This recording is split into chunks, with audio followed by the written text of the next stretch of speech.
دوستو السلام علیکم۔ دوستو آپ کو پتہ ہے کہ ہمارے ایک فطرت کا بنیادی اصول ہے کہ ہمیں کچھ بھی جو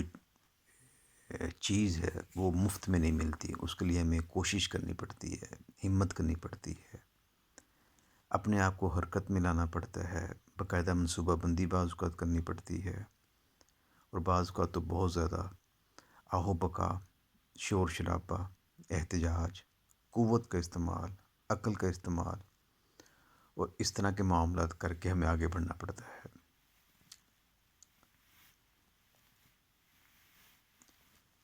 اس کی تو ایک سادی سی موٹی موٹی مثال ہے کہ اگر آپ کے درخت پر پھل بھی پکا ہوا لگا ہو اوپر، تو اس پھل کو بھی اگر آپ نے حاصل کرنا ہے تو آپ کو درخت پر چڑھنا پڑتا ہے، ہمت کرنی پڑتی ہے، رسک لینا پڑتا ہے، کوشش کرنی پڑتی ہے، جد و جہد کرنی پڑتی ہے، تو پھر وہ آپ کو پھل ملتا ہے۔ اگر آپ ان چکروں میں رہیں گے کہ پھل پکا ہوا آپ کے پاس آئے تو وہ پھر خراب ہو کر گل سڑ کر نیچے گرے گا، جس کے بعد وہ آپ کے لیے کم از کم استعمال کرنے کے قابل نہیں ہوگا۔ بہرحال اگر کچھ بھی لینا ہے اس کے لیے ہمت کرنی پڑے گی، آپس میں اتفاق کرنا پڑے گا، اتحاد کرنا پڑے گا، اپنے طبقے کو سمجھنا پڑے گا، اپنے آپ کو سمجھنا پڑے گا،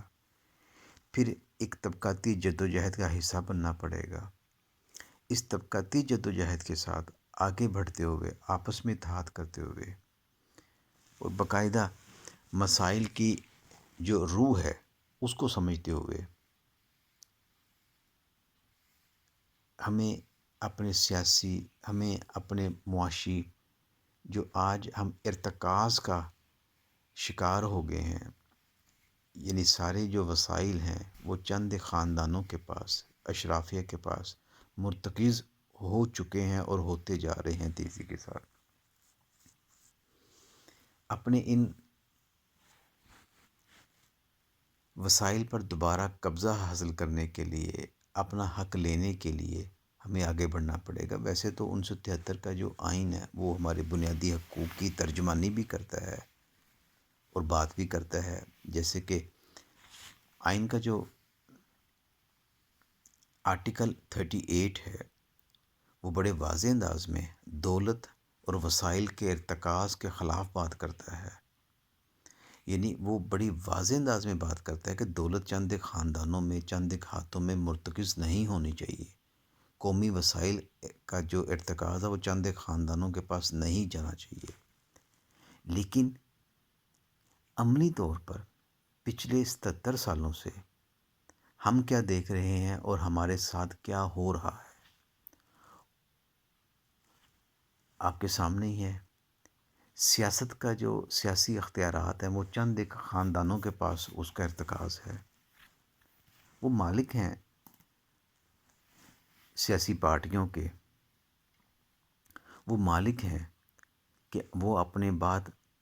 ان اپنے جو حقوق ہیں یا اپنے جو اختیارات ہیں وہ اپنے بچوں کو منتقل کریں۔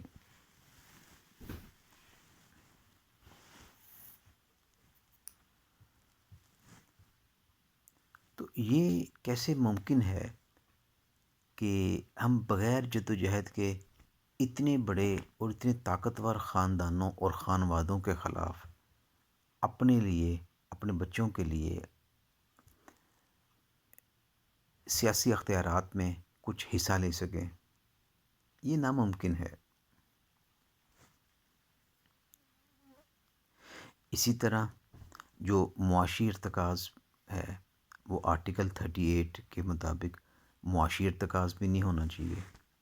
لیکن سارے وسائل پر، ساری دولت پر صرف چند ایک خاندانوں کا، خانوادوں کا مکمل کنٹرول ہے، مکمل گرفت ہے، یا ان کے جو ماتحت میں کام کرنے والے، ان کے جو مینیجرز ہیں، ان کے جو سپروائزرز ہیں، ان کا اختیار ہے۔ یعنی مجموعی طور پر قومی دولت پر صرف قومی دولت کی مجموعی جو یہاں مقدار ہے، اس مقدار کا جو 90% حصہ ہے قومی دولت کا، قومی وسائل کا، اس پر صرف 10% اشرافیہ جو ریاست کے اندر بھی ہیں اور ریاست کے باہر بھی ہیں ان کا مکمل کنٹرول ہے۔ وہ پھر ریاست سے بے شمار وسائل بھی لیتی ہے، بے شمار وہ مراعات بھی حاصل کرتی ہے اپنی طاقت کے، اپنے اختیارات کے بلبوتے، چونکہ وہ قانون ساز اداروں میں بیٹھے ہوئے ہیں اور اپنی مرضی کے اور اپنی چاہت کے مطابق وہ قانون بناتے ہیں جس کے لیے وہ بااختیار ہیں۔ اسی طرح انسانی حقوق کے حوالے سے، پاکستانی شہریوں کے حقوق کے حوالے سے ہمارا آرٹیکل 25 ہے جو تمام شہری قانون کی نظر میں برابری کا وہ درجہ کا اختیار دیتا ہے، رائٹ دیتا ہے۔ جنس کی بنیاد پر، یعنی مرد اور عورت کی بنیاد پر کسی قسم کی فوقیت نہیں ہوگی، کسی قسم کی برتری کسی کو نہیں حاصل ہوگی، اور 5 سال سے لے کر 16 سال تک کی عمر کے تمام لوگوں کے لیے، بچوں کے لیے مفت، معیاری اور جو بھی مروجہ سرکاری طریقہ کار ہوگا اس کے مطابق تعلیم فراہم کی جائے گی۔ لیکن عملی طور پر آپ کیا دیکھ رہے ہیں؟ عملی طور پر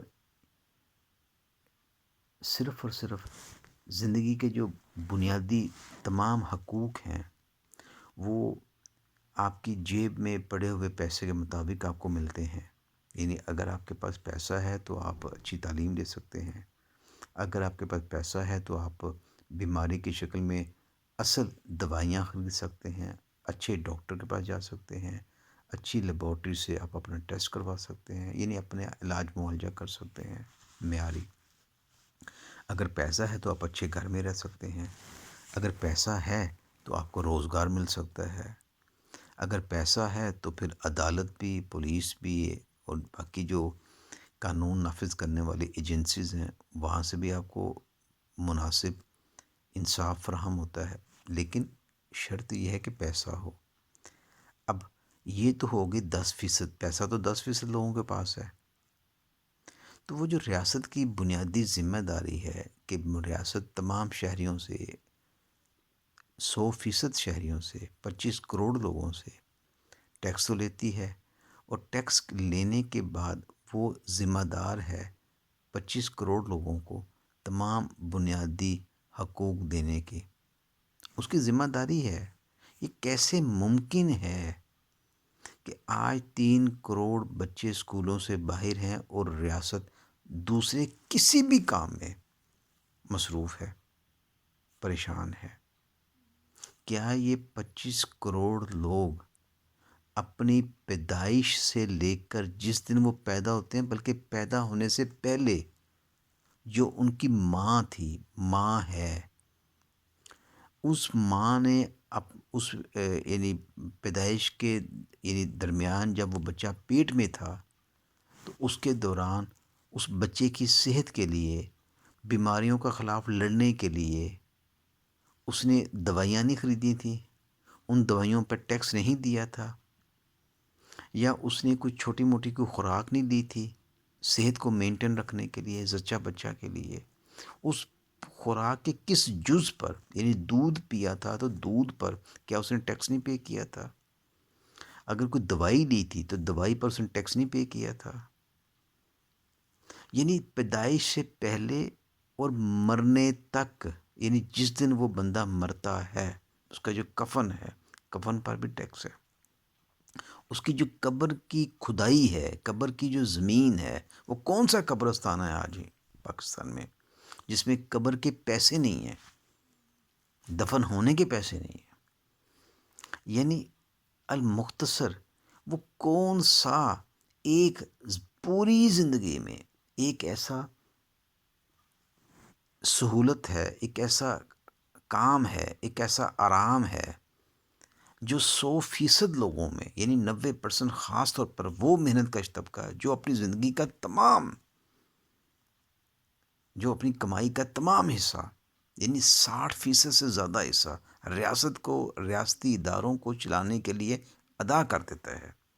کس کے لیے؟ وہ اس لیے ادا کرتا ہے کہ ریاست اسے تعلیم دے، ریاست اسے علاج دے، ریاست اسے سستا ترین گھر دے، روزگار دے، سماجی انصاف دے، لیکن عملی طور پر کیا ایسا ہو رہا ہے؟ عملی طور پر تو صرف ریاست ان چند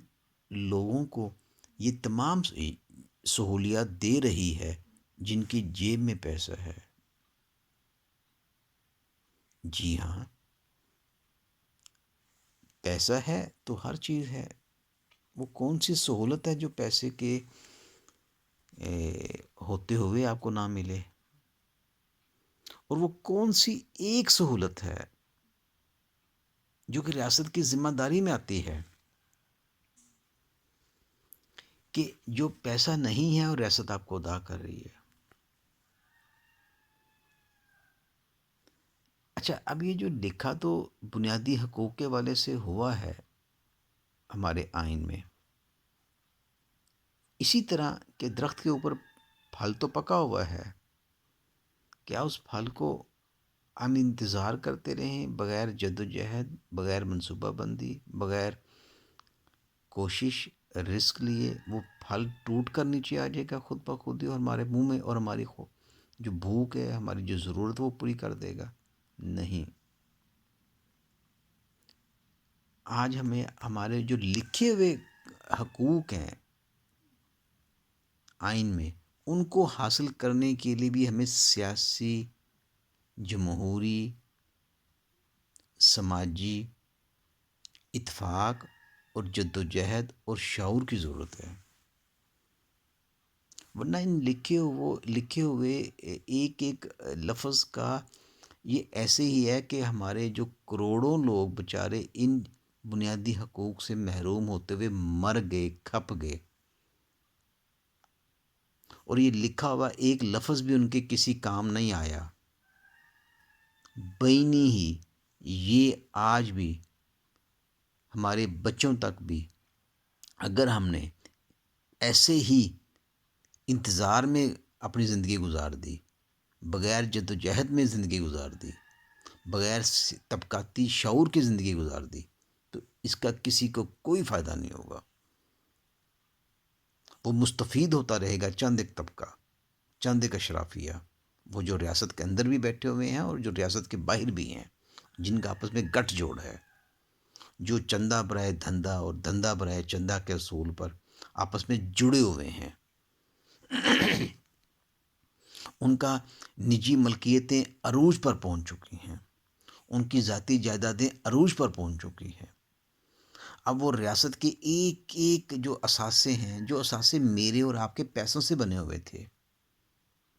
ان کو بیچ کر اپنے ایجنٹس کے ذریعے، ایک تو اس میں سے کک بیکس لیتے ہیں، کمیشنیں کھاتے ہیں، اور پلس پھر انہیں اپنے ایجنٹس کے ذریعے چلا کر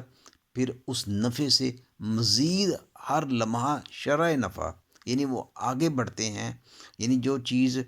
پی ٹی سی ایل یا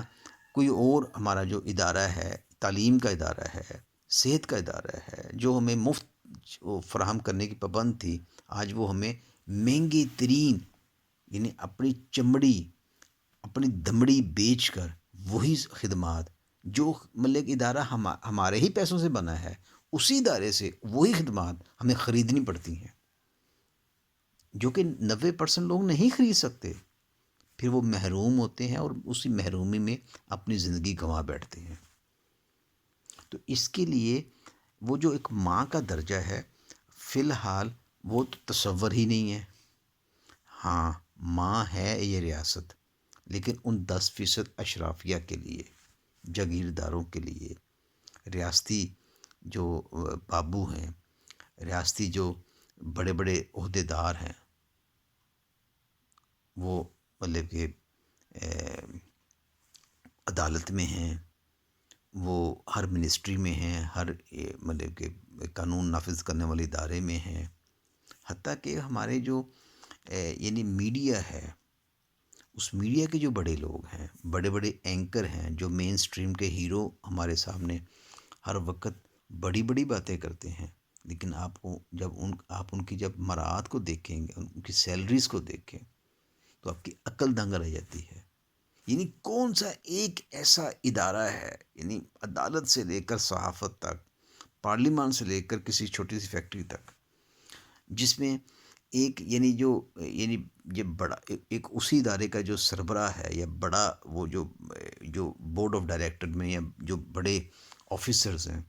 ان کی جو مراحت ہیں اور ان کی جو ماہانہ سیلریز ہیں، اور اسی ادارے میں جو چھوٹا بندہ کام کر رہا ہے، کلرک ہے یا وہ سیکیورٹی گارڈ ہے یا وہ کوئی یعنی کوئی چائے بنانے والا بندہ ہے، ان یعنی یہ چھوٹے بندے کی اور بڑے بندے کی جو تنخواہوں میں آپس میں تناسب ہے، وہ آپ پریشان ہو جائیں گے. یعنی صرف سپریم کورٹ کا، جس کا کام ہے قانون کی حفاظت کرنا، قانون کی نگرانی کرنا اور انسانی ذمہ داری، یعنی یہ جو 1973 کا آئین ہے، ابھی 38 آرٹیکل، جس میں وہ اس نے یعنی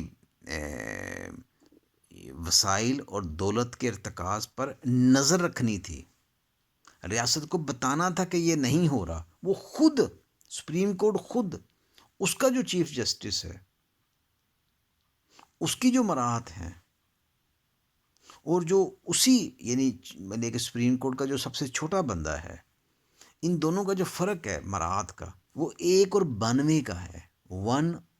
and 92، 1 اور 92. یعنی پاکستان کا جو EOBI، امپلائرز اول بینیفٹ انسٹیٹیوشن ہے، اس میں جو سب سے نیچے والا جو امپلائی ہے، اس کی جو وہ ماہانہ یعنی وہ ہے پینشن ہے، وہ 10,000 روپیہ ہے آج 2023 میں. اور جو چیف جسٹس ہے یہ ریٹائرڈ، یا مطلب کہ یہ سپریم کورٹ کا جج ہے، اس کی 9,20,000 روپیہ ہے. اب 10,000 اور 9,20,000 کا جو آپس میں تناسب ہے، وہ 1 اور 92 کا ہے. اس کے علاوہ پھر یہ مراعات کے علاوہ وہ یعنی 9,20,000 کے علاوہ جو اسے یعنی اس کے اکاؤنٹ میں شفٹ ہوتے ہیں پیسے، یہ رقم، اس کے علاوہ 4-5 لاکھ کی وہ اور مراعات لے رہا ہے.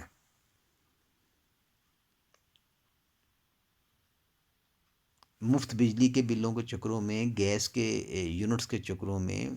ٹیلی فون کے چکروں میں، سیکیورٹی گارڈ کے چکروں میں، اپنے وہ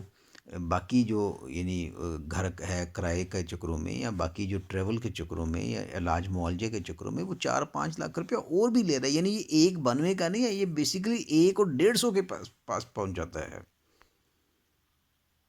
کیونکہ وہ جو چھوٹا بندہ، اسے تو کوئی اس کے علاوہ نہیں چیز مل رہی 10,000 کے علاوہ.